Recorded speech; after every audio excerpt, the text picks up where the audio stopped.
Mas por quê? Porque foram falar pra ele que minha mãe tinha traído ele. Mentira. Minha mãe era da questão do Brasil, 12 anos na época. Mentira. Sendeiro. Entendeu? Mentira, Aí meu pai vai e destruiu minha família toda. Matou minha mãe, só não matou meus irmãos. Eu tava preso já. Só não matou meus irmãos, porque meu irmão só correndo. Pra fora os vizinhos recolheram. Mas ele ia matar todo mundo. Aí depois que você saiu, você foi atrás dele. Não, meu pai matei na cadeia. Foi na cadeia? Foi. 64 confirmed kills and walking free. How do you feel about a serial killer that would only take the lives of people he felt were criminally irredeemable to society? Rather, let's change that question completely. Do you think that a serial killer should be revered as heroic if and only if the people he kills are sexual criminals, kingpins, drug dealers, and other serial criminals? The words inspired by true events tend to originate from humanitarian or charismatic stories, heroic or nostalgic tales, or charismatic collections of events taking place that sound very broadly noble in nature. We tend to think of works like Behind Enemy Lines, Braveheart, or maybe Saving Private Ryan. However, today we're going to get a deep look into the serial killer who was the direct inspiration for the smash television series Dexter, starring the serial killer Dexter Morgan. Welcome back to Dark Narratives. On this channel, we go over a lot of true crime and dark stories. However, the subject of this case is somewhat typically highly revered by the people of the nation where he comes from. Today, we go over the story of Pedro Rodrigues Filho, the serial killer who took the lives of sexual criminals, abusers, and other monsters. Without further ado, let us begin.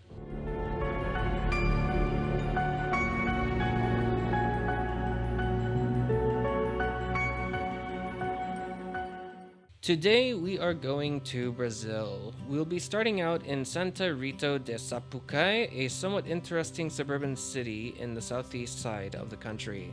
Santa Rita do Sapucaí is known as the Brazilian Silicon Valley due to its strong presence in the technology and innovation sector. It is home to numerous technology companies, startups, educational institutions that are all focused on technology and engineering. The city is renowned for its exceptional educational institutions, particularly in the STEM fields. It hosts renowned universities and technical schools that attract students from across Brazil. Santa Rita do Sapucaí fosters a vibrant entrepreneurial ecosystem. It provides support for aspiring entrepreneurs, offering resources, mentorship programs, and incubators to help startups thrive. The city offers a high quality of life with a pleasant climate, beautiful natural surroundings, and a strong sense of community. It has a well-maintained infrastructure, healthcare facilities, and a range of recreational activities to take part in from time to time. It is in this city that we find the Rodrigues family, complete with Pedro Rodrigues Sr., Pedro Rodrigues Filho, which means junior, and Lorinda Isabel, the housewife and mother of Rodrigues Filho. From here on out, we will refer to Pedro Rodrigues Filho as either Filho or Pedro Jr., and we will refer to his father as Pedro Sr., to refer to his father. Pedro Rodrigues Filho was born on June 17, 1954 in Santa Rita do Sapucaí, Brazil. He came from a troubled family background. His father, Pedro Rodrigues Sr., was a farmer and security guard who reportedly abused and mistreated his family. Pedro Rodrigues Filho's mother, Lorinda Isabel, was a housewife. He had several siblings, but the exact number, as well as their names, are not widely known. Some sources state that during Pedro Filho's mother's pregnancy, Pedro Rodrigues Sr. was prone to committing domestic abuse while intoxicated and would frequently beat his wife, and that this may have physically manifested in Pedro Filho as head injuries before he was born, because upon birth, the midwife who delivered Pedro Filho into this world remarked that at birth, he appeared to have head injuries in the form of a bruised skull. Brain damage can significantly impact an individual's outlook on the world and their interactions with it. Depending on the area of the brain affected, it can lead to changes in personality, emotions, cognitive abilities, and behavior. Most people who are watching this video now would perhaps have a 100% functional brain, but with enough damage, changes can take place that range from impairments in judgment and decision-making to alterations in social skills and impulse control, or the ability to walk, talk, or perform other menial tasks that most people can do without issue. To Pedro Filho, however, if he had brain damage, it may have come in such a way that he would not be inhibited by fear of repercussions, or putting it more simply, he did not care about what would happen 5 minutes, 5 hours, 5 days, or 5 years after he would make any decisions. The domestic violence issues plaguing the Rodriguez household left an indentation on the psyche of Pedro Filho growing up. After all, one's home life is oftentimes an early phase normalization of one's interactions with the outside world. It is said that one day, while working at a sugarcane plantation with his extended family, Pedro Filho got into an altercation with his own cousin after this cousin borrowed Pedro Jr.'s horse without asking. At the age of 13, Pedro Filho's cousin insulted him and then taunted him, thinking that Pedro Jr. would not have the figurative guts to retaliate or fight back. Well, Pedro Filho then fought his cousin, beat him very bloody, then very nearly put his head into a sugarcane press machine after forcing his cousin's hand into the machine, but not before Pedro's grandfather intervened, ending the violent encounter completely. For this stunt, Pedro Filho was jailed for 2 days, and his grandfather had every right to press charges against him as a young man, but chose not to, perhaps thinking that if Pedro was in jail for a longer period of time, the family could generate less money than they would if he was out of jail and working.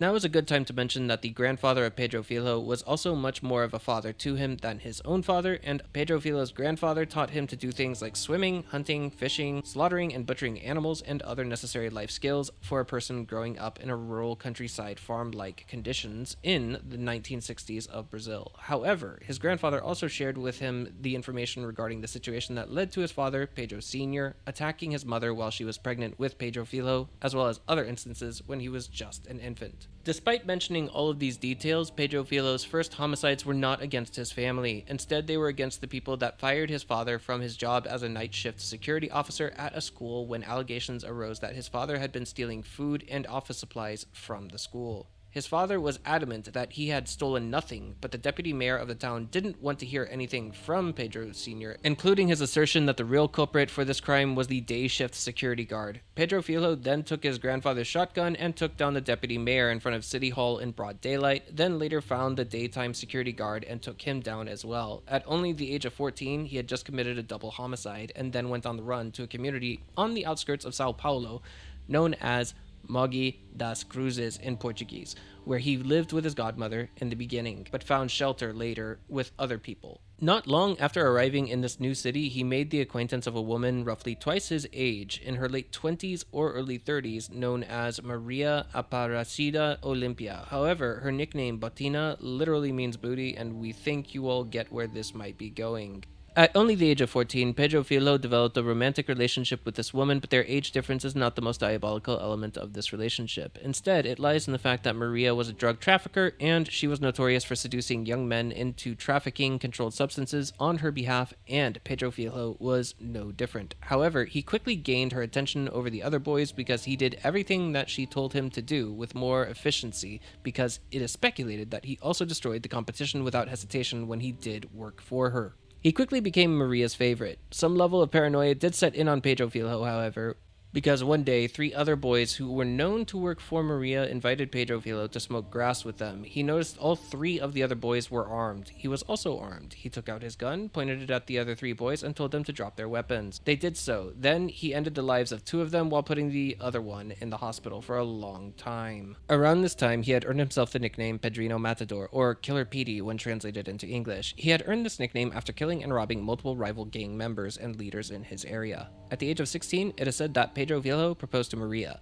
It's unknown if this was before or after the discovery that she was pregnant with, presumably, Pedro Filho's child. However, after robbing a rival gang member simply known as China, Maria was found dead in their home with the words, "We will get you," written on the wall using Maria's blood. However, with the frequency of how many gang members and leaders Pedro Filho had attacked and robbed, he could not have any clear suspicion of who would attack and murder his bride-to-be, Maria. And thus, at the brisk young age of 16 or 17, Pedro Filho's new world that he had built for himself began to fall apart, and he ran away to another city to live with his aunt and uncle. They invited him to partake in an Afro-Brazilian religion that involves animal sacrifice, which they believed would grant the spirit of Pedro Filho protection. His experience during all of this was an absolutely crazy trip with an idea for rebirth of his own soul. It may have been something similar to a modern-day psychedelic drug trip. He openly declared that he felt invincible and that no weapons on earth could do him any harm. He then returned to Mogi das Cruzes and began a year-long campaign to find the men responsible for Maria's death. In his search for Maria's killers, he would randomly attack rival gang members, torturing them and then killing them, thinking that he was essentially a good Samaritan among serial killers or gang lords. However, this gave him no new leads.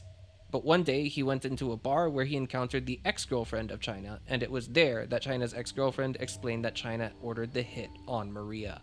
He soon discovered through the rumor mill that China and China's family would be attending a friend's wedding. Pedro Filho went with a couple of his own friends to that wedding with pistols in hand and opened fire, with some reports stating that they shot at random attendees, but others explicitly state that they were specifically targeting criminal enterprise members, including China. At the end of it all, 7 men died and 16 were injured, including the main target, China.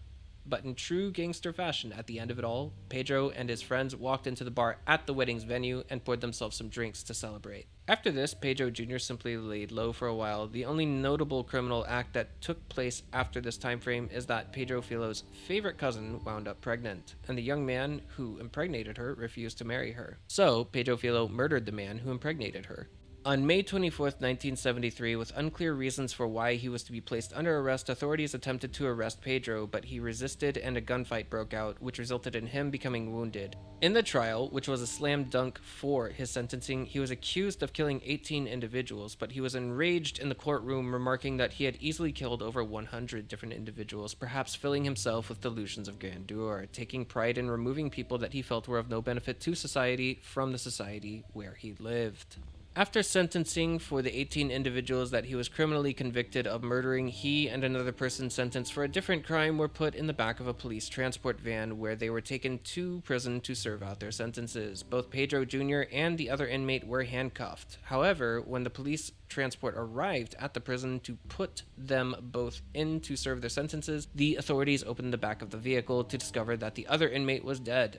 Pedro Jr. looked at the authorities and said, "He told me he was a rapist, so I murdered him." Before being convicted and sentenced, Pedro Jr. had made a lot of enemies on the outside. This makes sense because if you are involved in robbing, fighting, killing, and stealing from other gangs, then it is very likely that if you incur a criminal sentence, you will encounter members of those gangs in the prison system where you carry out your sentence. Pedro Jr. had also made a name for himself both inside and outside of prisons across Brazil, and other people either knew not to mess with him or knew that they had to put an end to him. Although the circumstances are not entirely clear, not long after his arrival at the prison, 5 inmates gathered up with sharp tools and shivs and decided that they needed to be the ones who took down Pedro Jr. 3 of those inmates died and 2 of them were injured, but Pedro Jr. himself didn't escape that encounter unscathed. He suffered lacerations to his face that left him scarred for life. The plan of those 5 inmates had essentially backfired.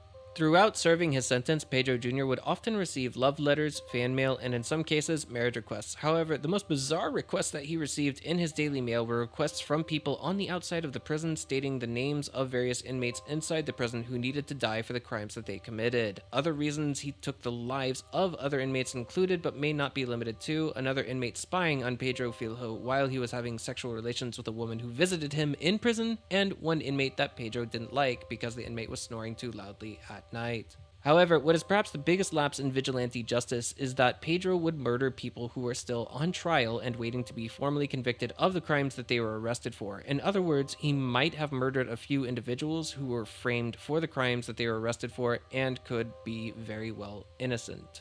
It cannot be overstated that this practice still takes place in prisons all over the planet to this day. After killing about 10 people, however, prison administration seemed to think that now it was time to send Pedro to a new prison, but not long after arriving in that new prison, his mother was murdered by his father, Pedro Sr., after becoming enraged with rumors that his own wife was committing infidelity, which Pedro Jr. denies to this very day. The prison administration, despite seeing the amount of danger Pedro Jr. posed to the general population of the prison, decided to grant him the privilege of attending his mother's funeral with the police escorts and proper restraints. No adverse events were reported from the funeral of Pedro Jr.'s mother, but Pedro Sr. was sentenced to life in prison at the same exact prison as Pedro Jr. One day, Pedro Jr. was pretending to be severely ill, and an unthinking guard of the prison escorted Pedro to the medical ward, but when he wasn't looking, Pedro Jr. grabbed the guard, held a knife to his neck, and demanded the guard drop both his firearm and his keys. Pedro Jr. then used those keys to access a different section of the prison where his father was housed, and then stabbed his father 22 times without saying a word, which is one more time than the number of stab wounds that his mother had suffered at the hand of his father. Pedro Jr. then dissected his father, removed his heart, attempted to eat it, but spat it out after discovering it was far too chewy. Vengeance was complete, full circle. The only individual who had managed to escape the wrath of Pedro Jr. was a man named Francisco, better known as the Park Maniac in Brazil. Francisco was sentenced for sex crimes against 11 different women, and Pedro Jr. wanted him gone. However, a lot of other inmates also wanted to be the ones to put an end to Francisco. This resulted in a prison riot over who would have the clout and the right to end the life of Francisco. This prison riot resulted in Francisco being transported to a different prison where he is still alive at the time of this video being uploaded. He never once set foot in the same prison as Pedro Jr. In total, Pedro Jr. killed 47 people while behind bars. 31 of these people were killed over 2 decades, but then 16 of them were killed in the course of just 1 day. One person in the prison system had started a rumor about one of Pedro Jr.'s best friends in the prison where he was serving his sentence. This friend was then murdered by other people in the prison, but after doing a bit of investigation into the situation himself, Pedro Jr. elected to murder the person who started the rumor in a different section of the prison and not the people who had murdered his friend. Along with that one person, he murdered 15 other people in that room on the same day. Based on what we know about accessing other sections of the prison, we can conclude that Pedro needed to gain access to a security guard and then rob him of his keys in order to access that particular section of the prison. But now comes the question, how do 15 inmates find themselves in a situation together unable to defend themselves against one other inmate? We can go with one of 2 theories, but there's not much other information to go with.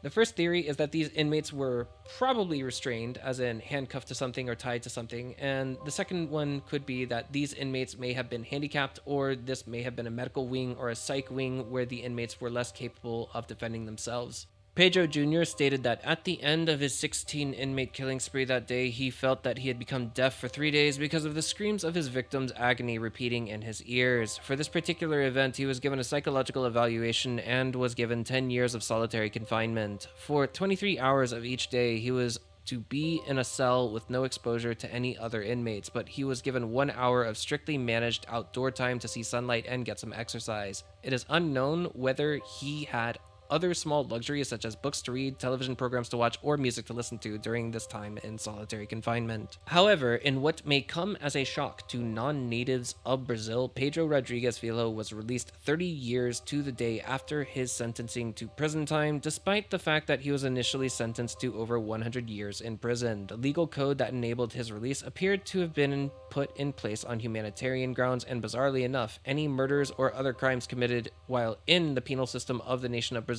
do not extend the prison sentence of any prisoner, with few exceptions. In 2007, perhaps very much to even his own surprise, Pedro Filho was a free man. However, in 2011, he was arrested and sentenced again for rioting and false imprisonment. After everything we've covered to this point in time, it's not hard to imagine why, but even more bizarrely, he was released 7 years later in 2018 on good behavior as part of the original law that allowed him to walk free in the first place. In total, it's believed that he had accumulated close to 500 years in criminal sentencing time. However, he was never known to commit another crime or murder since his solitary confinement stint. When he first entered prison, he was 18, and when he left, he was 63. Shortly after leaving prison in 2018, he began a YouTube channel and TikTok channel where he gained millions of views and hundreds of thousands of followers quickly, but some of the videos were privated or deleted or removed by YouTube for perhaps being a little bit too gruesome in nature for the platform, or maybe even for legal reasons. It is known that it was not Pedro himself, but a friend who was helping him run the social media, and he was using his platforms to encourage youth not to get involved with crime and encouraging anyone who would listen not to get involved with the gangs of Brazil. Everything that has a beginning has an end, and whether you hate him or love him, at the age of 68 on March 5th of 2023 at 10 in the morning, Pedro Rodrigues Filho was gunned down by 2 men doing a drive-by shooting who finished the job by cutting his throat while he was on the ground. The 2 suspects have not been found or arrested, and while there is hope that we'll find out who did this to Pedro Filho and why, Brazil is a country where only 10% of all murders end with convictions. I would like to end this video on the idea that personal redemption is the only form of true redemption. If we stop and think about the actions of Pedro Filho for a moment, he started killing when he was 14 years old, but he stopped killing people when he was 42 years old, having gone 26 years without taking anyone's life before meeting his end at the age of 68. I do have questions for anyone who might be familiar with Brazil's prison systems and legal systems. If Pedro Filho had killed someone during his second prison sentence, would he have faced an extended sentence in prison? If you can answer this question accurately, I'll pin your comment below the video. With that, we are done with the very lengthy and gruesome story of Pedro Rodrigues Filho. Consider checking my link tree at the top of the description below this video for some of my other content. If you have any other case suggestions, please drop them in the comments below, and as always, remember that every day is a new opportunity to see the light. Until next time, I bid you all farewell.